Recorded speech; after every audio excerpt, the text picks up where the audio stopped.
વડોદરા શહેરમાં આવેલ પાણી ગેટ પોલીસ સ્ટેશનમાં કસ્ટોડિયલ ડેથ થવાની જાણકારી અનુસંધાન વડોદરા શહેર કોંગ્રેસ પ્રમુખ શ્રી ઋત્વિજ જોશી અને વડોદરા મહાનગરપાલિકા વિપક્ષ નેતા શ્રી ચંદ્રકાંત શ્રીવાસ્તવ પાણીગેટ પોલીસ સ્ટેશન ખાતે મુલાકાત કર્યા પછી મીડિયા સમક્ષ પ્રતિક્રિયા આપી।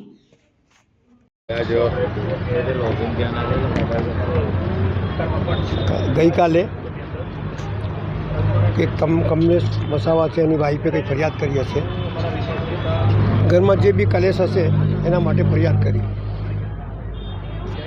હવે ફરિયાદના આધારે એને લઈ આવ્યા। હવે એમના જે આક્ષેપો છે કે ભાઈ માર્યું નહીં માર્યું, એ તો તપાસનો વિષય છે, તપાસ કર્યા પછી ખબર પડશે। પણ સવાલ એ છે કે લોકઅપની અંદર પોલીસ ડિપાર્ટમેન્ટ હોય અને 4 કેદીઓ જોડે હોય તો ફાંસો કઈ રીતે ખાધો, આ તપાસનો વિષય છે। મારું માનવું છે કે ન્યાય મળવું જોઈએ। હવે ન્યાય કઈ પ્રકારનો છે? પોતાનો પરિવાર જ નો વ્યક્તિ તમારા જ કંટ્રોલમાં ના હોય અને તમારે ફરિયાદ કરવી પડે તો પોલીસનું તો કામ એ છે કે જેની ફરિયાદ આવે એની ફરિયાદ લેવાની।